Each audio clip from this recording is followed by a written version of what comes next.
What is up, everybody? Welcome to the Couple on Fire podcast. On today's episode, we're going to talk about the 3 steps to navigating marriage at different life stages. And that's coming up right now.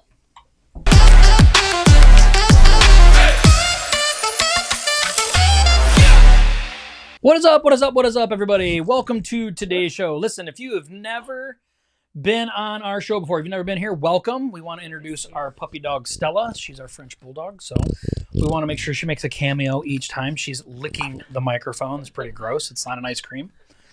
But she's beautiful and wonderful, and she's the best dog we've ever had in our lives, and she's awesome.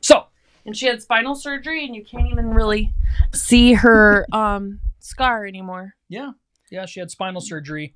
You can see a little bit on camera, a little more than you can normally. Yeah. But she's a sweetie. Yeah, you took a girl. And she snorts a lot. So welcome to today's show. Like I said, we've never been here before. We are a Christian couple that have a podcast. Our interest really is to help you take your faith, family, and future to the next level. We believe in taking care of yourself, so personal development. We believe that you need to follow the Bible by all means to live a fruitful life. And so we just want to welcome you here. If you haven't had a chance yet, hit the share button or the like button, depending on where you are, or comment below and let us know where you're from in the world. If you're joining us today, or if you're on the rerun of this, if you're on the replay, let us know there as well. So each and every week, I like to start off our show with asking my beautiful wife if she has anything on her mind. I'm ready. You're ready this time?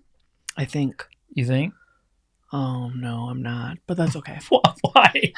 Why? I want to know behind the scenes on this one. I'm like, have we done a podcast? Have we done a podcast since my birthday? Because I could say it was my birthday. We went out to birthday dinner. But we had one since then. So I'm assuming I talked about that last week. But I don't think you did. I turned 45 on the 26th of January. And your phrase is? What? 45. What's your hashtag? Oh, hitting a new stride. 45. Hitting my stride. 45. Hitting my stride. So it's a thing that I started with Josh and I. Yeah. That, a few years back, actually. Yeah. That on each of our birthdays do a rhyme with the age. So yeah, that was my hashtag this year. But I've been sick, and I wouldn't say it was really sick, but sinus like head congestion real bad since last Wednesday evening. Yeah. Today's the first day that I actually my head's not pounding. I feel like my head's not floating above my body. Yeah. It's actually great. I spent the majority of the weekend in bed sleeping. So snoozing up. Yeah. So you actually sound normal today. I know. And you're blowing out all kinds of stuff to get it out of your head, but you're sounding better. You had a pretty good day today, so it's good. Yeah. Yesterday, that's great. You're rough. So today we want to talk about, navigating different marriage life stages. I'm excited for this one. Yeah. So really there's 3 major different life stages. So we want to talk about each one. And then today is kind of unique. We want to talk about these life stages kind of from 2 different perspectives, which Kristy's going to share here in a minute. So I'm going to share bad from my experience. Bad, good. Bad and better.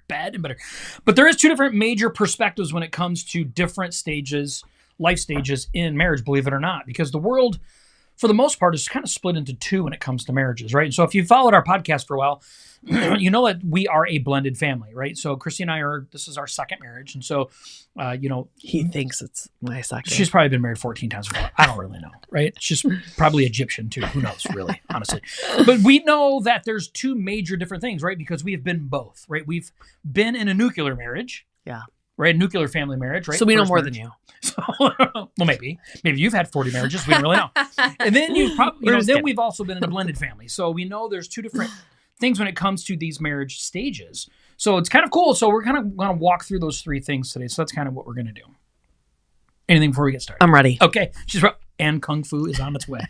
She did Kung Fu hands. Okay. So the very first point when we talk about stages is the first stage is we call early marriage, right? Or the newlywed stage, right? Mm-hmm. So from 0 to 5. 0 to 5 years. Yep, 0 to 5, not 0 to 5 years old, because that's just weird. Ew, so that's gross. 0 to 5 that's years. Illegal. That's illegal in 37 countries. In our state, anyway. Yeah. It is. Okay, so early marriage. So let's talk a little bit about that. So, like I said earlier, if we're talking about my nuclear marriage beforehand or Josh's nuclear marriage, our first marriage beforehand, we could tell you the 0 to 5 years, what to do based off of what we did that was wrong. Right. And then in our relationship getting together, as far as our marriage goes, I feel like we did a lot of things right, but blending our family, we didn't do. But the marriage side of it, I feel like we did really, really well.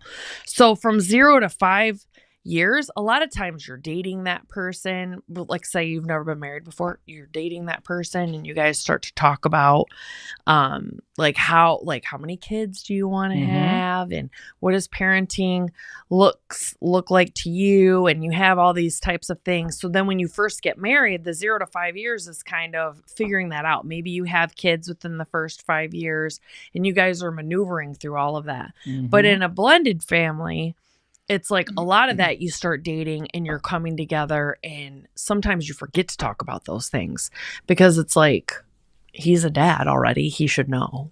And she's a mom already. She should know. And you don't realize like how different the people could be parenting. So in a blended family, when you're coming together before you get married, but then especially at the beginning, if you're already married, it's too late, like 0 to 5 years, you should be talking about like what it looks like to you, intimacy, things like that. And I think there's some staple things, right, when we talk about the 0 to 5 or the newlywed stage, whether you're in a nuclear family, right, your first marriage, or if you're in your second marriage and beyond, right, which we call like blended family stuff. So communication, right? So you guys need to establish how you're going to communicate. Oh, yeah. We have this big, large assumption in that, I know how to talk, right? I know how to communicate. And the funny thing is you may know how to communicate with people you've always communicated with, but this is a new relationship.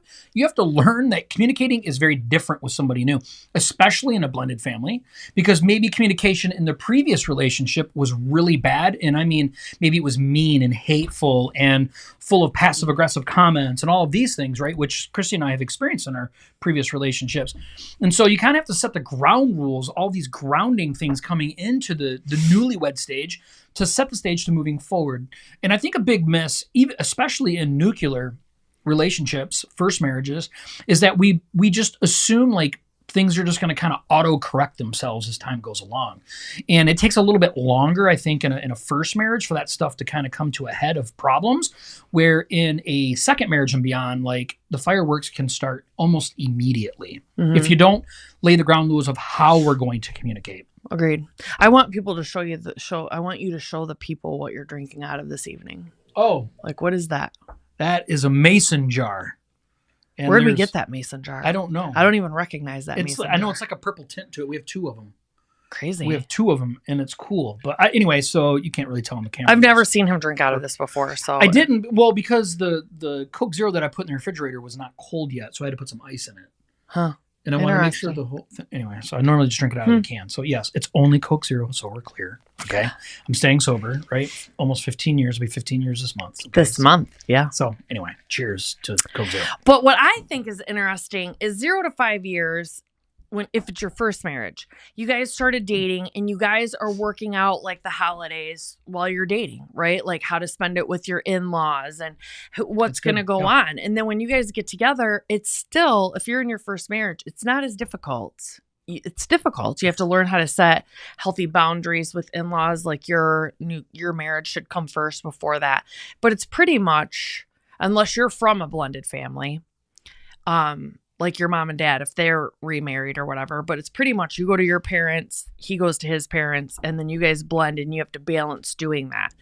But once you blend a family too, it's like, okay, how are we going to balance the different kids' schedules with the exes, if the ex is remarried with their parents, the ex in-laws, the new in-laws, our in-laws, your parents, all of those types of things. So the 0 to 5 years, the bottom line is, though, learning the healthy boundaries and learning how to balance the schedules in a healthy manner. It's just a lot more intricate with blended families, but it's the same thing. So if you have it healthy in your first marriage and you learn that, it's going to be easier if you get divorced, which we don't promote. in your second marriage or your third marriage. But yeah, and I think what Kristy's hitting on is so important. the external factors. The external factors, yes, those factors that you're not assuming is going to play a role, but I can tell you they always play a role. Yeah. Right? Like the ladies and how close they are with their mothers or their sisters, and things like that. Like, okay, well, does your husband know that you go to your mom's every single Saturday? And then when there's a child that's brought into the picture, maybe 2 years into your marriage, that now you're not just you going over there, you're taking the kids there and you're gone all day on Saturday. That may be your husband's only day off or your only day off. And it's like, I want to spend time with the family, but this is what I've always done. And it's like, these are things like, you have to know that 0 to 5, that newlywed, you guys got to set a foundation right now and the communicating about these things. And so here's a couple tips, right? So we wrote down a couple tips for this season, right? Ooh, so establishing weekly check-ins is something that's super important. And we've talked about this before. We have talked about this before. Because it's important. But establishing it. Yeah. Saying, okay, we're starting with this and this is what we're going to do forever. Yeah. Right. On some degree, whether it's a weekly, we suggest weekly in the beginning, and then you can kind of phase that into maybe a monthly check-in if you have to, depending on how your communication comes together. Yeah. And then like something like you and I, like date nights, right? That's a forever fluid thing when it shouldn't be. Right? Oh, yeah. Date nights should be something that we establish early on. That is something that's just part of your regimen of what you do. It's kind of like working out, right? We don't work out to lose weight. You work out because it's what you're supposed to do to be healthy. Right. And if we don't weave those types of things in early, it becomes an option later. And if it becomes an option later, that can really be something that chips away at the strength of your marriage. Mm-hmm. And then, of course, like financial goals.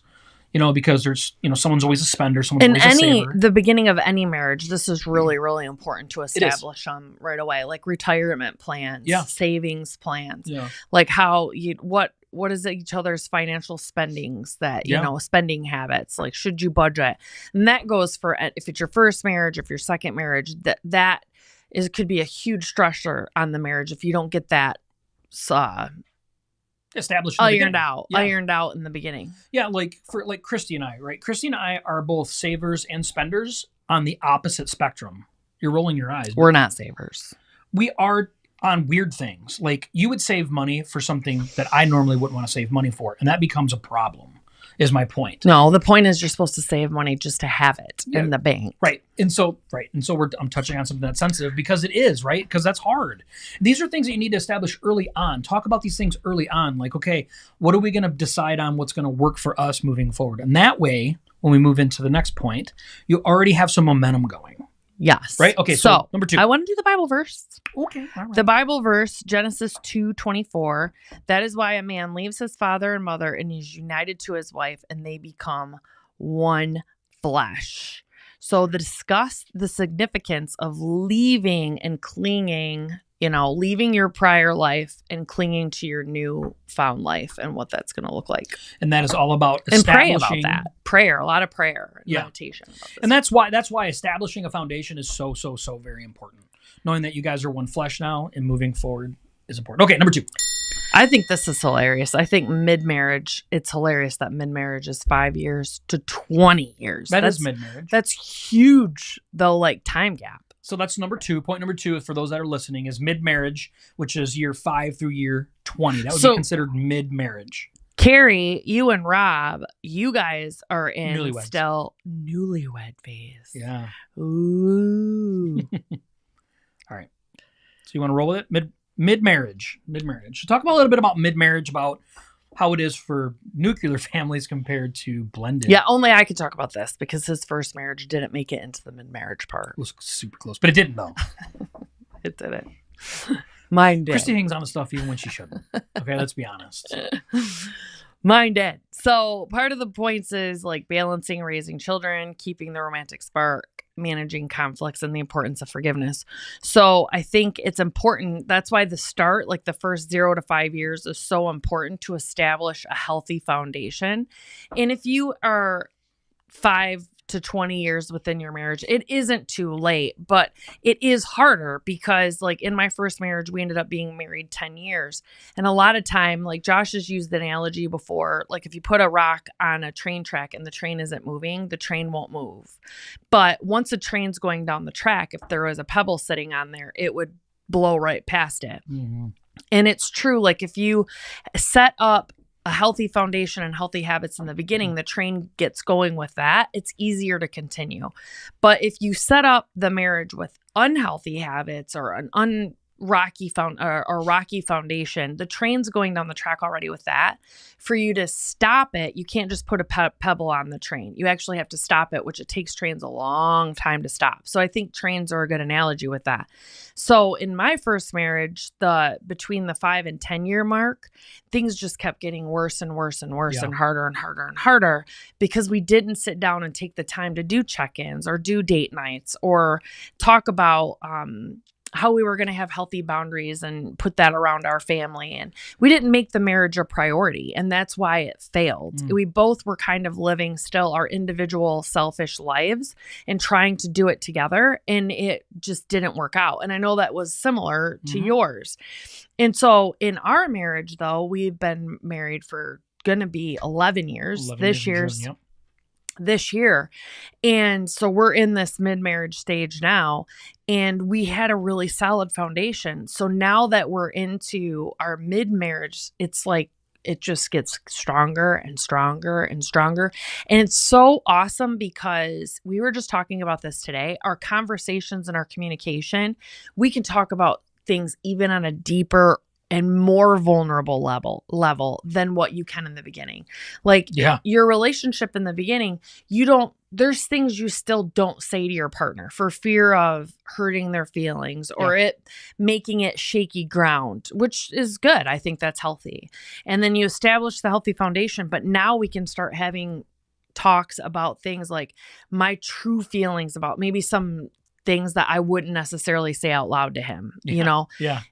We talk about those and it just helps our relationship get stronger and stronger and stronger. It does, because we've created such a safety feeling within our relationship that when those things are being brought up, we don't take them like personal, like it's an attack. I use this term at work today, actually. For managers or leaders, it's important to hold a safe space for employees to be able to share and feel safe enough to share. It's the same in marriages. Like, it's important for me to hold space for you to be able to come into and share and vice versa. And when we're both doing that, it makes a huge difference. Yeah, no, I agree. And I think a lot of times what ends up happening, number one, mid-marriage is it's like complacency, right? Like this is where complacency really sets in, and where in the beginning, if you don't have the proper level of work or foundation that you put in, this is where the marriage becomes splintered, and then you can easily just be okay in your marriage for the next 20 years. And never grow closer or better. And then when we get into the next one, you'll see when the kids leave the house, that's when everything falls apart, right? And we see it all. It could. Well, I'm just saying, if you allow complacency to get in the middle, and then you guys just kind of do your own careers, right? One of you just ends up raising the kids for the majority. You know, you end up doing your own things. Like on the weekends, you go hang out with your friends, go golfing, whatever. Ladies, you go do whatever it is that you want to do. Maybe golfing is your thing, you know, whatever it is. And then what ends up happening is you're like, no, we're fine. We talk just fine. Like everything's fine. But if you're doing everything separate. You're not doing any hobbies together, nothing. Yeah, but if you can say that your marriage is fine, that's a problem, I think. You know, if you can't say like my marriage is strong, my marriage is great, things are going good, not all the time, but overall, even in the worst times, I would say in our marriage, I'd still say we have a great marriage. Things are just not aligned in this moment, but I know that they'll become realigned again because we're going to work through those. And so, you know, when we're talking about this season, we're talking about balancing raising kids, careers. You know, normally your careers are starting to take off. You know, how are you going to manage that? Making sure you guys still keep space and time for each other. I like that, making space for each other. You know, understanding the power of individual growth, but also growth that's together. And, you know, balancing these types of things, knowing that we're in this for the long haul. And what are we going to do to make this work for that long haul? You know, maybe some tips. Planning some away time, like a couple's retreat or couple's vacation is something during this time of your relationships that you need to make a priority, whether it's every year, every other year, every 2 years. I mean, you did the 777 thing on it, which we've done a podcast on too, and that got sparked a lot of controversy. It always does, because people are like, oh, who can afford that? You just have to be creative with it. The idea is to make sure that you do it. You know, and then make sure that you guys are spiritually growing and you're personally growing together. making a plan for that. And I think that's so important during this phase Mhm. because it's easy to grow apart and stay apart during this phase, this mid-marriage. And especially if you're blended family, you're coming into almost the mid-marriage problems right in the beginning. And that's where working on these things is so important. Well, I think also too, in blended families, if you have mid-marriage, if it goes all the way to 20 years, it's by that 20-year mark, the kids are probably all grown out, like, and out of the house. If you've came into the relationship with children, Oh, yeah. that they've Yeah. already, so you guys By are year working 15. on like empty nest syndrome and things like that. And that's why it's so important to keep the date nights, establish the healthy foundation in the beginning, the 0 to 5 years, so that you can continue it the 5 through 20, because there's so much transition for nuclear marriages during that time, but then also blended marriages, because you may have a baby together if it's your second marriage. You're starting over, but then all the way to 20 years, your kid then is an adult. So you guys have to go through that whole transition phase. That's why we've talked about so much about having hobbies that you do together, because by the time the kids get old enough and they move out, you guys are left with just living individual lives and you're not doing anything together because you haven't established that, except for the kids. The kids were the only thing you did together. Which is scary. So it's important to be intentional Yeah. and to put a spotlight on it. Like, don't shy away from it. If that's the way that your marriage is going now, there's nothing you can do about it. There's no, point of crying over spilled milk. Just talk about where you guys need to go from here Yeah. and come together on it. Yeah, once you read the Bible verse, I think I have a point to make with this. You don't. I do. It's right here. Where? Bible verse. Oh, sorry. It's right there. Ecclesiastes 4:12. Though one may be overpowered, two can defend themselves. A cord of 3 strands is not quickly broken. And for me, I think this Bible verse is so powerful for this stage of marriage because we have to remind ourselves that we have to put God in the center of our marriage and then remind ourselves that our relationship, the way that it should always work, is God first and then our marriage. This phase is real easy to put the kids next. Yeah. Real easy to say, okay, we're going to focus all of our energy on our kids, which means we're putting our kids before our marriage. It's real easy to do that, right? It's super easy to do that. But it is so destructive to do that. God does not call us to treat our marriages that way, nor our families. It's not designed to be successful in that manner. This is where we really need to focus on, like, okay, we're going to put God in the center of our marriage.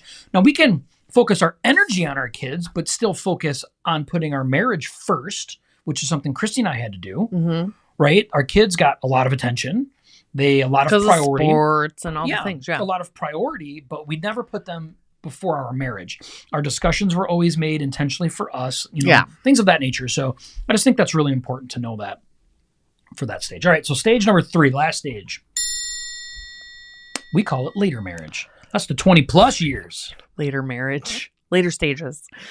Later marriage stage. 20 plus years. So this is interesting. So his and I's marriage isn't in the later stages. My first marriage never made it to the later stages. But if you combined both of my marriages together, I would be in the later stage. I right? don't think it really works out. 10 and 10. Going to be 11. If I combined my marriage with her old marriage, then I'd be in the later marriage too. Oh man, you're so funny. Is that girl math? Oh man, girl math. Yeah. So so obviously though, all joking aside, we're not into the later stage of marriage. Neither one of us have been. But we can talk about it as far as you have to adjust, like similar to what we just said, adjust to being empty nesters, but having that be like the 5 to 20 could be just 1 or 2 years of empty nesting.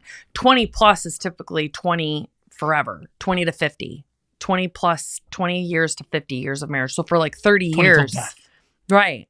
So for 30, 40 years, you guys are adjusting to empty nest. And if you are establishing the healthy foundation, I know I keep going to that from the beginning, this is going to be a more natural transition because you guys have already figured out what hobbies you want to do together, how you're going to communicate, finances, all of those things. This could be really scary if you haven't established those things already, because you could be living two separate lives. You guys could have been spending money that you weren't telling each other about. And now that the kids have kind of went away and no one's focus is taken, it's only really on each other, these things could start bubbling to the surface, and you guys may have to start dealing with them all over again, which is fine. You can do it and you can get through it, put God at the center and all of those things. That's why it's so important to start in the beginning. But it is, but we have to remind ourselves, like, this is more kind of the empty nester stage of life, right? So this is like nearing retirement, you know, all these things. Yeah. But it's real easy for, and we've seen it because we live in Michigan, right? And we live in, General Motors, car industry, right?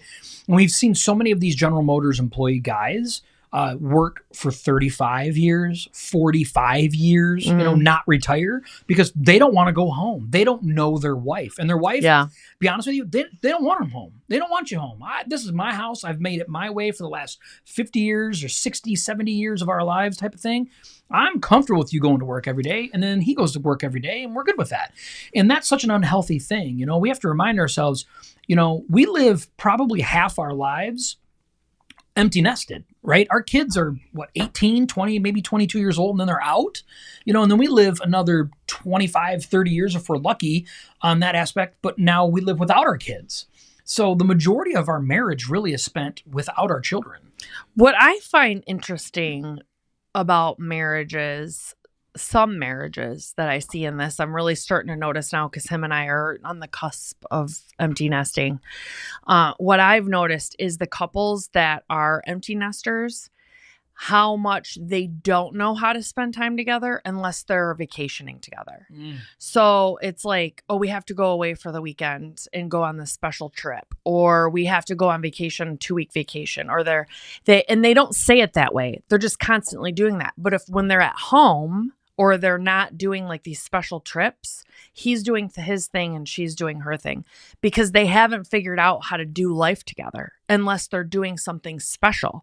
And to me, it kind of reminds me of The Bachelor.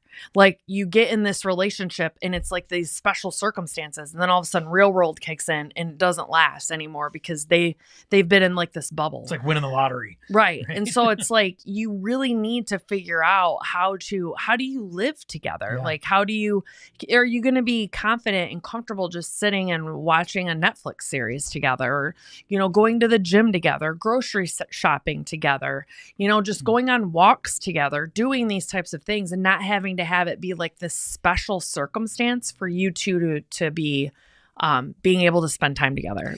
Divorce rates spiked during the COVID time, 2020, 2021 through 2022, they spiked. Why? It's because people were forced to spend time together, all the working from home stuff.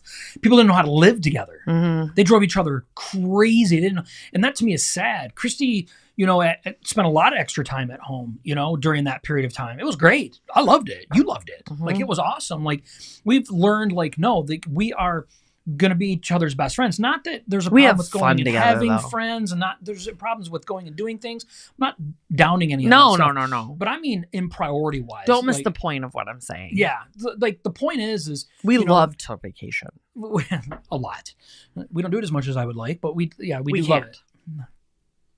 Because we spend money differently. But the point is that we have to focus on getting to know each other on a level where we can stand each other together. And this is a phase where sometimes it feels like it's too late by the time you hit this later stage of marriage.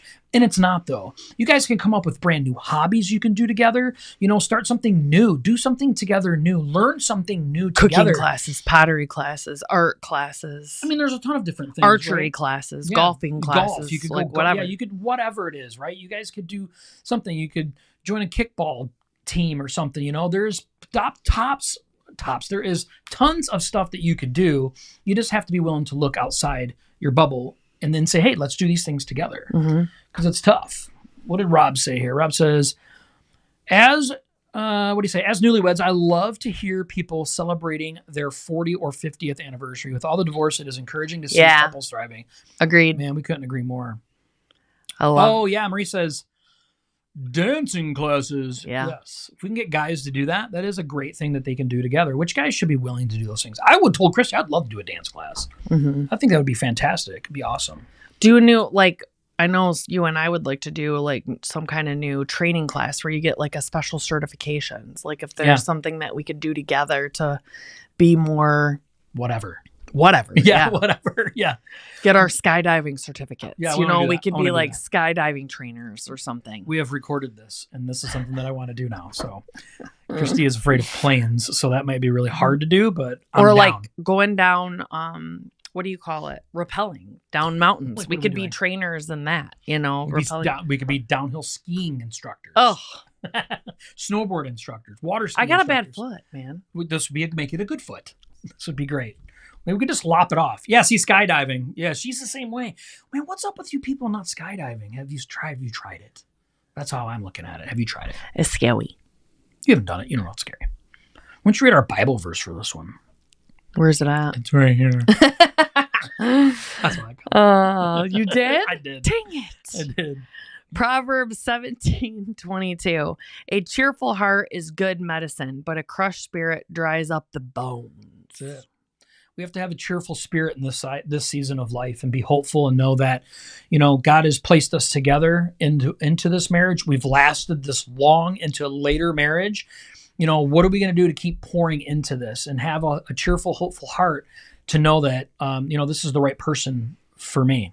And I say, you know, focusing on each other, getting involved in church more, you know, doing things, serving together in the same serving ministry. That's something we should have serving together, though. So many people serve, but they serve separately.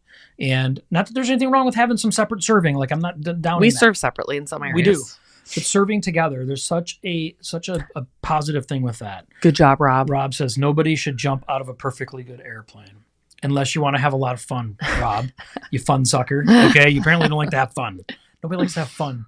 Somebody put down in the comments that you do want to go skydiving, that you think it's a great idea. I need somebody on my side here. Oh my gosh, you're so funny. Right? Joy, laughter, these are things that we have to embrace in this season of life. What I think, and this sounds so cliche, but it is so absolutely true.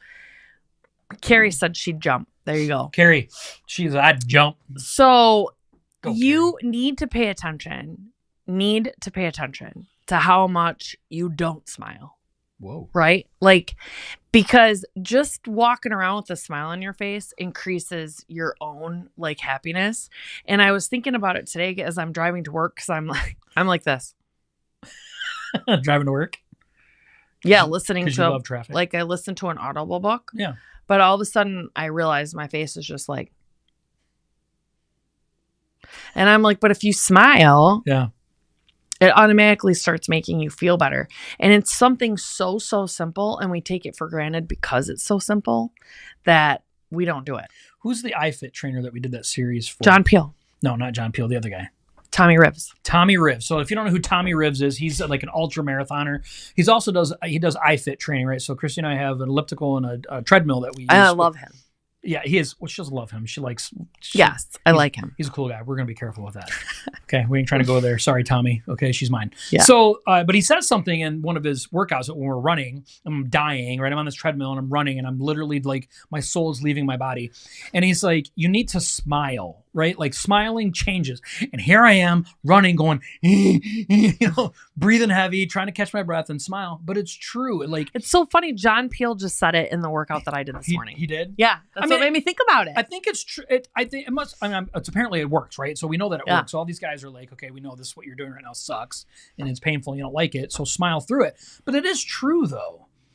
Like, get up in the morning and smile at your spouse. Ask your spouse how they're doing in the morning. You know, Kristy is actually really likes to talk in the morning a lot. You know, and so she finds balance in that. But something that she does that I think is super sweet. I actually never even told you this before. Something that I think that's really sweet that you do. Have you ever told me? I don't think I've ever told you this. Then maybe you shouldn't. Why? You just said it. You just said maybe you shouldn't tell me. You just said Oh, that. did I say that? I didn't mean to say it that way. Oh, gotcha. No, Okay. maybe I should have. Okay, tell me. I meant maybe I should have. Well, you caught me right off guard because I'm like, I didn't say that. So something that you do in the morning, usually on a Saturday morning or a Sunday morning, because you get up earlier than me, you'll be sitting on the couch.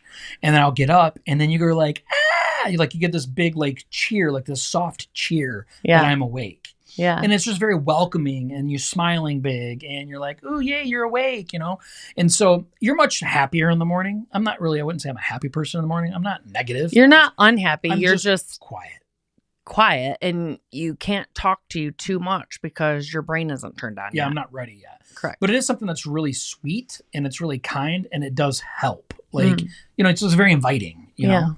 And you've been doing that for years. Yeah. I don't even know when you started it. But, I don't either, but I just know when you walk out, I'm like, Pee-wee! Yeah, something like that. Yeah.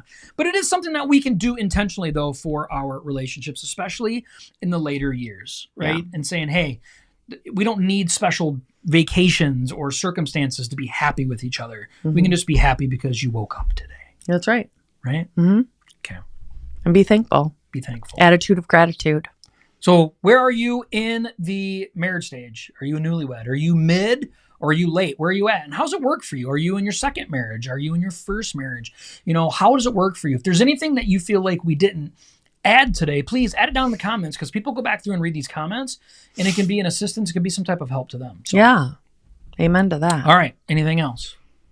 I don't think so. All right.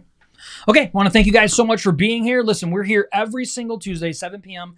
Eastern Standard Time. We go live. If there's anything you guys want to hear about, anything you want us to talk about, we have somebody that is telling us that they're going to come on and be a guest on our podcast because they made a suggestion and we actually want to interview them about that. So that's going to be coming up here pretty soon. We haven't scheduled it yet though. No, because they haven't reached back out and said they're ready. Oh. So I'm going to be nudging them here pretty close. They'll know who they are. They may or may not be on here. So, here, Marie says, divorced for 2.5 years now, but one day, hopefully I will make it to the late stage. You will. You will, and that's the idea right there. It's something that we're actually getting ready to start in our own church right now is a marriage ministry. And someone came up to me after our Connections lunch this Sunday and said, is this something that you guys are going to do for just marriages? And no, it's not. It's if you're interested in marriage, we should be preparing ourselves for marriage at any time of our lives, right? At any point. So that's what we should call it. We should call it just marriage. Just marriage. Oh, yeah. So funny. Carrie goes, we know who that's for. My last comment. Dun, dun. Yeah, surprise, surprise. So if there's anything you guys want us to talk about, anything pressing, anything like you want to just have conversations about, let us know. We want to talk about I know one thing that we could talk about is that in marriages, I'm 45. I just turned 45. And what women go through once they get into their 40s with their estrogen and their progesterone. I don't know how to say it. Progesterone. And it's big time. And you guys have to deal with it. I understand it and I feel for you. But we have to go through it. And so maybe we should talk about that for the late stages of life and us ladies that are in perimenopause and the things that we have to go through. And maybe we could give you some tips and tricks because you do a very good job. Do I? You sent me a lot of TikToks about it. So I thought we can get through it together. You could listen to the period book that I just listened to. I can't wait to listen Talks to that about book. perimenopause, all this stuff. Marie says, excellent. All churches need to invest more in couples. Amen, sister. He changed the subject very fast. Amen, sister. I just want to point that out. I'm not changing the subject. I'm answering somebody that's made a comment. But yes, we definitely should do something like that. You should write it out, figure it out what you want to. And then I think it would be great for women and men to listen together too. Yeah. So it's really important. Perimenopausal wives. And perimenopausal men. No. Oh. Well, we experience it. Perimenopausal wives and their men. How about that? Okay. Or husbands, I should say. Whoa, and their men. Yeah, because that sounds plural. Right, That's bad. Right, like your iFit trainer. He gets lumped in there with it. All that. So, all right, guys, I want to thank you so much for being here. We'll see you next Tuesday, 7 p.m. live. Bye.